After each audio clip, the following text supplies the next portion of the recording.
Welcome to Going Beyond. Thank you so much for joining me.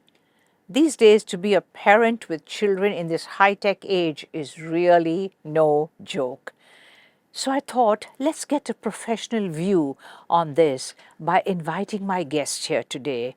She's Dr. Menaka Manickaraj, and she's a child psychologist. She's a pediatric dentist. She does a lot with children. She's been teaching children drama. She has sessions for them. She holds camps for children. So I thought it was a lovely idea. And I'm extremely happy to say that she's flown in from Coimbatore just to talk to us.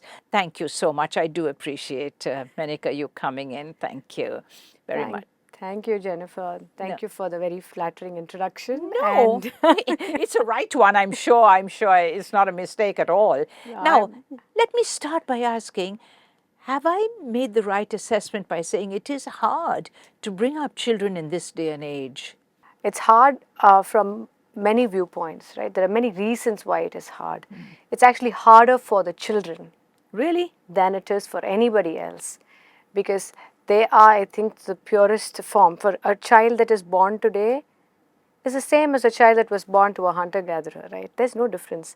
The child is still expecting the same thing, coming out, waiting to be held, waiting to be touched, waiting for a community that would, and an environment that was natural, where we evolved. But what has actually changed is the environment has changed like in an unprecedented manner, too fast, too quick, especially in the last 20 years or so. And therefore, the children are the most affected. And because things have changed and there's too many differences in opinion, I think it is difficult for the mothers too. But I would say the most affected is the generation that we keep blaming, who are not responsible for what is happening to them. Right. You just said mother. I was wondering where the father element came in. That was not a slip of your tongue, I'm sure not. See, I totally believe in biology, right? And we could say we are equal and all of that, but it's really a disservice sometimes to not also acknowledge our biological differences and say that yes, women are generally better at nurture and men are generally better at some other things. Of course, we are not, there are ends of the spectrum. We are speaking of the average, right? So, but when we're talking about a little child or a newborn, I would definitely say mom over dad. Yes, of course. Yeah. Sure, I accept that, yes. Yeah. So, today more and more we are seeing dads also playing a part, but it's sometimes more like it's becoming a battle more than anything else.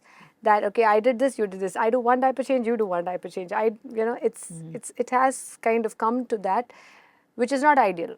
Now, you've dealt with so many children over the years. You've got a very long, very illustrious career, I understand. Does what you do actually bond you with all these children whom you look at all the time? Yes. I mean, that's what actually keeps me going. Really? Day in and day out. I look forward to going to work every day because children somehow, it's just so pure and it's so different, so exciting. Every child is so different. I learn something from every single child, every single mother that I meet. And the bond, I can very proudly say, it's something that I am proud of myself, that somehow they open up to me. Yeah. You've probably got it in your nature, I'm sure. Don't know. I'm sure it must be that. I don't know, but whether it's a patient, a 3-year-old who comes to me for a root canal, or it's a student who's been with me since they were a kid, or any child that I just meet when I go for a lecture in a school. I do have a lot of children who come back, stay back after the lecture, stay back after the class and catch me and talk to me and bond with me and open up to me about things that they've never opened up, which I really, I feel very privileged to be trusted that much. All right. Tell me about the children that you deal with. How are these kids coping with the high-tech environment that we find ourselves in now? Does this bother you at all? That's the most important part of the work that I do. So it's something that I've been working very deeply and intensely with for the last 12 years, but actually researching for the last 20 years since I was a student myself. So, like I said already, like when we started, the brain of a newborn baby is that of, a hunter-gatherer baby. Yeah. And then we are giving it all these hyper-stimulative environments. yes. Yes. So, definitely, especially 0 to 3 and 0 to 5 is of very high concern, because most of the very vital and critical parts of brain development happens during that time.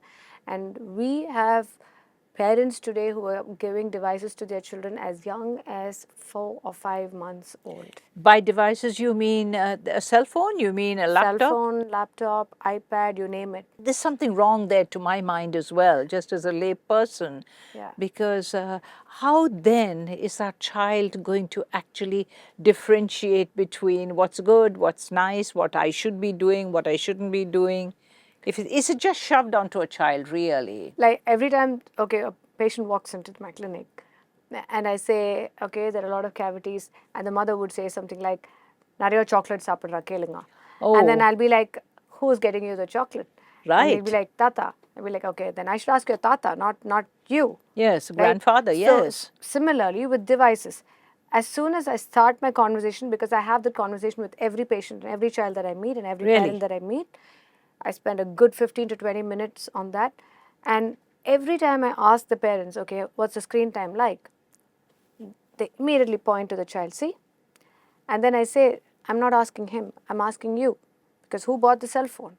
Who gave it to him? And why did you give it to him? And if we could only ask that one question, okay, why am I actually giving the phone or the iPad to my child?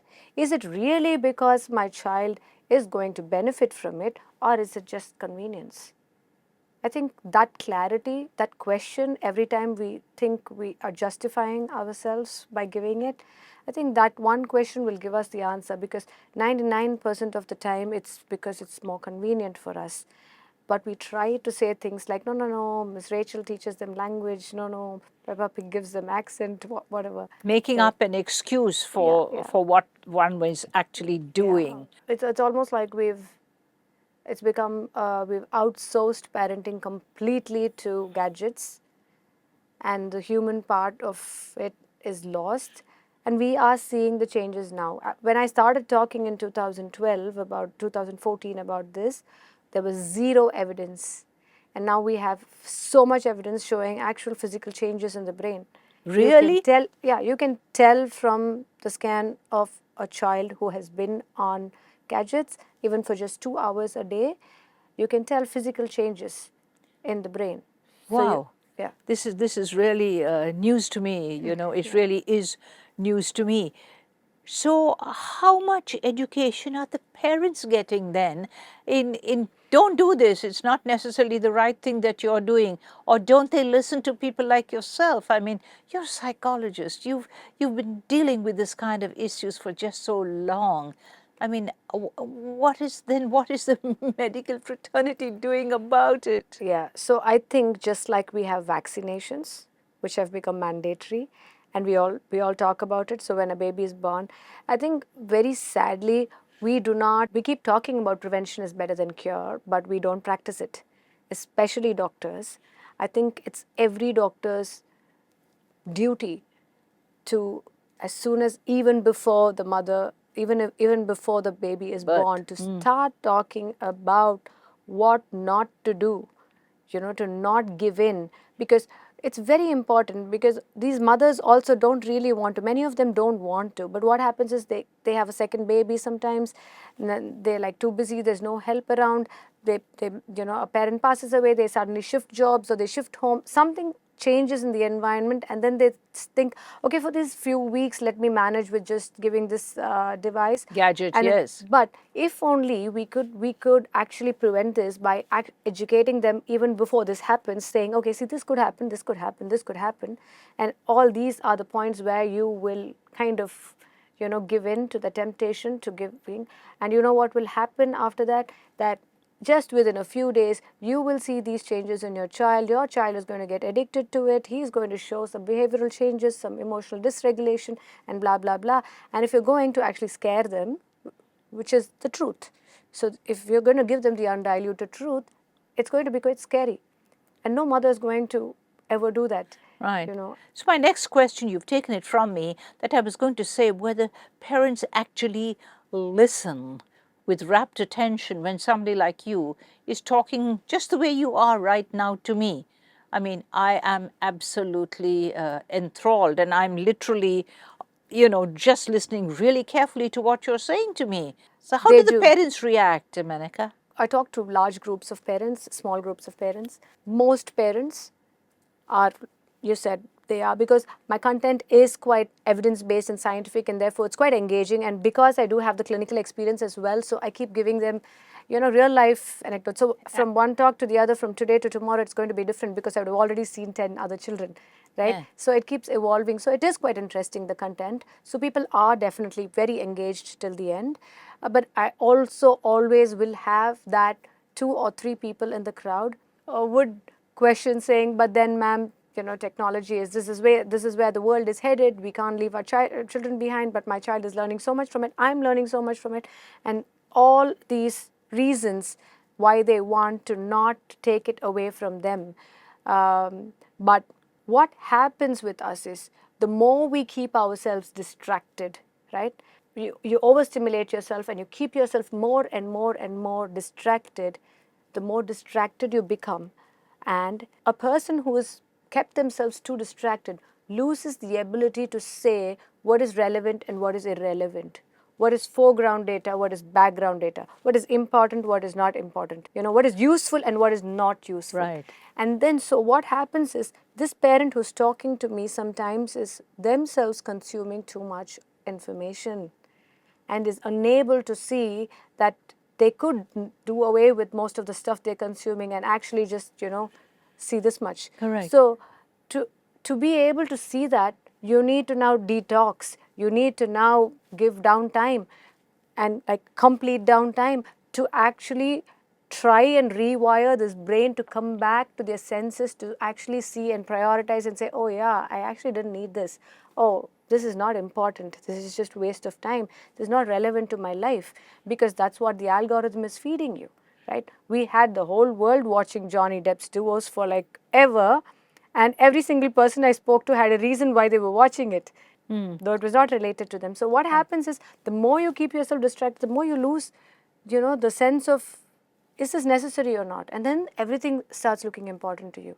And then you consume more. Right. What has been your reaction when you have talked, and I presume you do talk a lot to schools? What's the role that schools are playing? Are they in any way aware, conscious of the issues that this kind of thing brings? Schools, it's very mixed. Really? Okay? Different categories, or the different teacher age, what do you call it, the primary teachers. Yes. Everybody has different concerns. To empower these teachers to be able to see those warning signs of, who is this child who is all the time distracted, who is not making eye contact, and then go to the source of it, right? Who is speaking out of context all the time, right? Is not able to respect boundaries, is not able to remember my instruction and follow through. If I say 3 things in a row, he will do the last one, but he won't remember the first and second one. Small things like that. I think it's very important for us to educate the teachers also to identify this. And what are the schools doing? So all the schools that I've been to at least 70 schools now. None of these schools I have approached them. Okay, it's been by word of mouth, and schools have called me. There is a small percentage of these schools where they want to work on prevention, where they actually believe that this is very necessary to educate the parents, and they want, because they're seeing what's happening with the children, they're seeing the parents are not connected with the children, they're not giving them enough time and all of that, and they want me to talk to the parents. But in most schools, they call me only when something has already very badly gone wrong. And what do they expect you to actually go there and do, Menaka? I mean, what is the solution that you as a doctor can actually offer? So what I do is, I do a 3-hour lecture, okay? not a lecture, it's a workshop, it's an interactive session where with the children or the students or the this is how teachers? I work. I first talk to the teachers and the leaders of the school because I want to understand firstly how dependent is your school on gadgets, on technology. Do you send your homework through WhatsApp? Do you use Google Classroom? Are you telling your 11-year-olds to research online? These are things that I want to first find out before I can even... So then I kind of get an understanding and give them a few suggestions. Then I move to the parents. With the parents, I do the entire session. And they're like, they're scared, like they are really scared at the end of it. Some of them are crying, but I don't mind. I feel bad, but I have to give them the truth. And then you do what you want with it, right, in your situation. But this is what it is. If you're giving it, this is what is happening. So at the end of which, they fill a form called Screen Strong Promises. I give them handouts. They choose what they are going to do from that day onwards for the next 30 days in their homes for themselves. Okay, this is a promise they make themselves. They are not accountable to anybody else but themselves. And I give about 11 things, out of which they're free to choose 4 or 5 or how many ever they want. But it's a promise they're making that from that day onwards for the next 30 days, they're going to do these things at home. Second, behind I have something called screen-free activities. They identify 5 activities that they will do which is screen-free. Nice. Maybe bathe my dog, visit my parents, start my Play in the crochet park, again. do Yeah, whatever. whatever that you haven't done, read your book. And they are told not to talk to their children about the session. Because what happens is the minute they hear all this, they go back home and they're like, blah, blah, blah. yeah, She said you know this, the what, doctor I said. always told you this. Yeah. So I said, please don't. Because, when they come to me, I don't want them to already think that I'm the monster. They already make me out to be the monster as a pediatric dentist. Yes, of course, yes, correct. So then we do that. And then I meet the children. Because, Jennifer, the children are the easiest. A couple of months back in Chennai, and adolescents, 15 to 18-year-olds. And then I said, whoever wants to can sign it. And mind you, it's not an easy pledge. It's very difficult to follow those things. And it was not mandatory. I said, if you want to, you can come sign. And I got 75% of that class children who came and signed up. They gave me their numbers, their parents' numbers, their names, and they signed it. A couple of them said, ma'am, can I just strike out one thing? I said, okay, fine. As long as you want to come to the other things, I'm fine. And this has been happening in school. So children are actually aware they're crying for help, right? They are actually aware of what it's doing to them. But it is just like a drug addiction, right? It just is. like It's tantamount to addiction, isn't it? Yes. So these children, they don't have a choice. I mean, it's there with them and they know it's not doing them any good, but they keep going back to it because such is the device. Such is, that's what it's made to, It's made to make you addictive to it, right? Yeah. What do you think about the fact that in so many countries of the world now, they are banning, children from having cell phones in a school? I'm not too sure that I know exactly how many schools, maybe in Chennai City, for instance, prevent their kids from using their cell phones and not bringing cell phones into school or what? I think most schools in India don't allow it already. We already have a rule against, maybe they might be sneaking it in, but by rule, they're not allowed to bring it in already. But what happens in India is a different thing, okay? So what I see is, we as a community are very, very particular about our academics. Yes. Yeah, we are super obsessed. And when I go to the matriculation schools and I go to the CBSE schools, and what I see, these children, their days are like this, okay?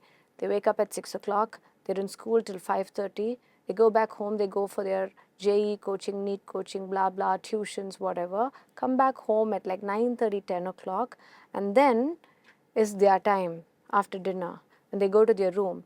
And now the child is just innocently thinking, okay, let me just catch up with, my friends and see what happened, spend half an hour and then go to sleep. That's the intention most of the time with which they take their phone out. Maybe social media, maybe gaming, whatever. But what happens is that entire day they've been so, they've not had their time, that they just go into it and then they're like up till 3, 4 o'clock in the morning and they have to be up at 6 again. And the parents in most cases have no clue about this. So the average time that I'm getting sleep time that I have been getting from my study that I've been doing from 1,400 adolescents so far is 3.5 to 4 hours. That's crazy. Yes. I cannot imagine that a child can actually survive the whole day, the whole of the next day. They don't. On a 3 That's and why a they're half. sleepy in class. That's why they're irritable. That's why they're frustrated. That's why we're having mood swings. That's why they're sleeping off in class. They're not attentive. And we're having all these behavioral issues. One thing that I'm really, really happy about is my post-intervention 3 months later when I do it, the number one area of improvement I saw was in sleep. In sleep. 63% of the children reported that their sleep is much better, it's increased. Because another thing I found, Jennifer, is that our children have an association, especially high school, of guilt with sleep. They're expected to wake up early. Sleep is like a sin according. So when I'm standing there as a speaker, yeah, I know it all would sound crazy to you, but even for me, the first time I heard it, I was like, oh my God, because in one school, 30 children stayed back to talk to me after the lecture. And out of them, I think 24 or 25 of them asked me, ma'am, you're telling us to sleep for 8 hours. How, ma'am? How, ma'am? We have to study, no. Really, you really mean it? And I was like, yes. So it sounded like they needed to hear an adult in a place of authority to give them permission to even think it's okay to sleep.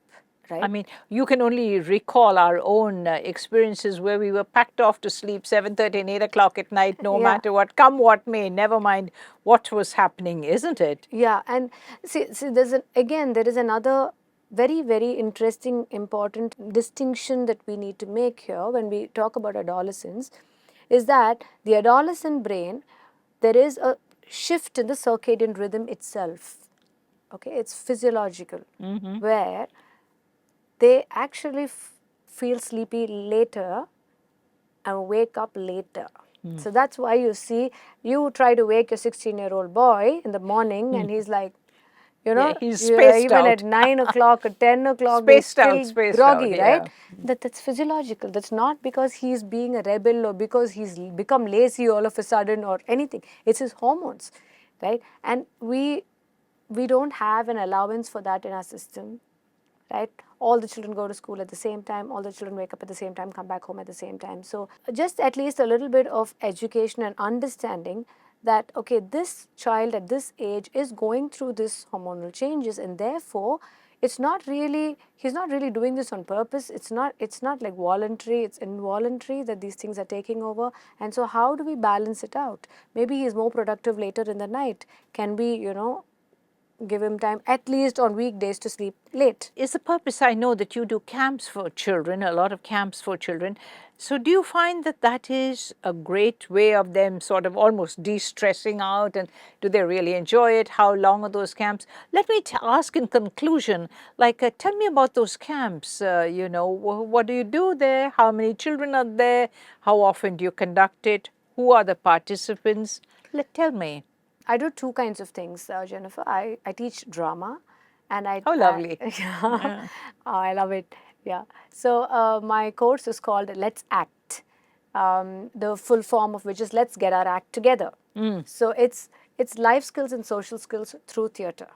Okay. Simple things like not speaking out of context, holding on to a thought, being able to take a no, knowing your boundaries, respecting your agreements in class, stepping back sometimes, leading sometimes, belonging sometimes, standing out, speaking up, not speaking.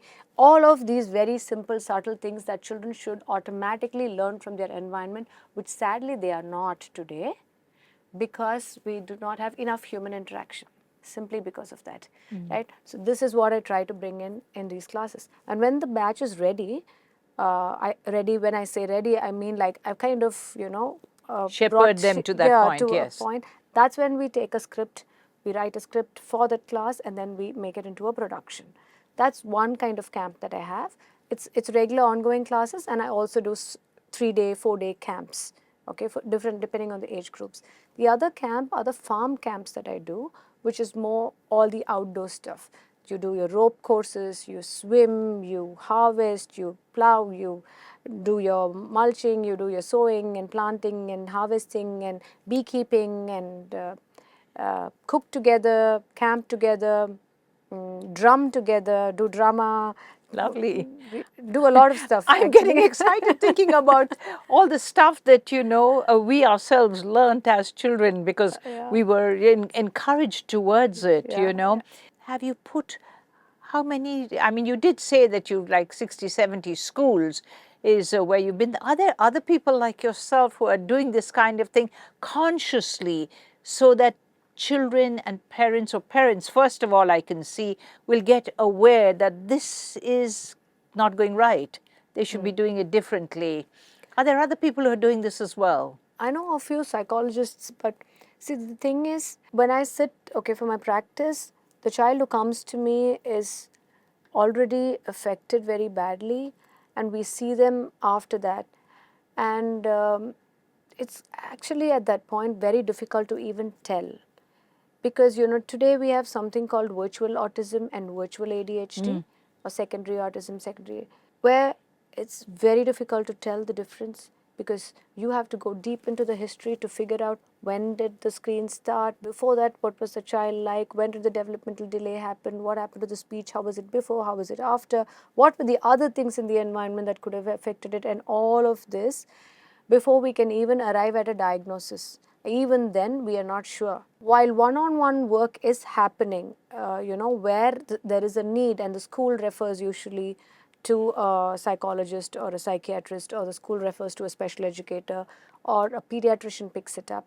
Usually what is happening is we've lost the golden period. When are we picking it up? We're picking it up at 3.5 and 4 or later, when the child goes to school and the teacher tells the mother, your child is not able to sit in one place. Your child is not able to follow instructions. He's not speaking like the other children. Then they go to the pediatrician, and then the pediatrician says, okay, you need to stop screen time. You need to But if only we could have done that before. Earlier. If only we could have prevented that. Because very often, I'm telling you, it's a very depressing place to be. To see that child who walked in at 4.5 or 5 and not able to speak at all. And I'm not saying that this is always only because of this, because we'll never know, but definitely the ratio is increasing. When there is no medical history, the child was a full-term child, everything is fine. Okay, yes. Except that I know that between 1 and 3 years, this child was put on a device. And then you know that this has happened. And then you know the catch-up is very long, lengthy and difficult, I'm sure. And maybe never happens. Really? To the normal extent. I think that this conversation with you has really opened my eyes in a way that nothing else has, meaning to say that I've never really read that much about it, about this whole issue, but I wish that there would be lots more people like you telling parents that it's not easy, but if you make the effort, your child can be developed in the right direction, which I think is absolutely so important. Menaka, I just want to thank you. I'm so grateful. Can I just add one small thing? Please go ahead. Yes, let me give you that time. So because you asked me about schools and are there other people doing it? Yes, it's important. It's very important, yeah. So what I'm planning now is that I do something called a Screen Safe School project, which is 6 months long, where I will train the teachers. It's good. Yeah, so that the work can go on there. So I do a few sessions with the children, with the parents and the teachers, and then you pick a few teachers and then train them to handle it. So training the trainer kind of a thing, where it'll be a certified course called the Screen Smart course. And that's something that I'm really planning this year. That's the plan that I have. Well, I hope that will get off the rails very fast, and that more and more schools will do this kind of thing and encourage, because I really think that often it can be a real little lack of knowledge on the part of people who are actually dealing with children, and because you're a parent, you don't know everything. You honestly don't know everything. So I really want to thank you so much again, and I do appreciate the fact that you have flown in all the way from Coimbatore. I know it's not very far, however, giving us your very valuable, precious time. But I think it's very important for people like you to be, sort of talking about this and to be bringing an awareness about this. I'm so grateful to you. Thank you. Jennifer. Thank you so much for inviting me, and I'm grateful for Thank you very your much time indeed. Too. Thank you. Well, it was great to have Dr. Menaka here with me. I think that she has opened my mind. She's opened my whole thinking process. And I hope that she's done the same thing to you out there in your homes, because all of us are either parents or grandparents or whatever it is. And I think it's very, very important for us to be listening to professionals like this who will give us the right direction. It's a question of us listening, following, and really at the end of the day, it's our children who will benefit. I'm so glad that you could join us here on Going Beyond. And don't forget to watch us every single weekend. You know the time, and every single weekend. It's on, the show is there, it's for you, it's there on YouTube. So at any time you can refer back again to what she has told me today. So until the next time, you take care. Bye for now.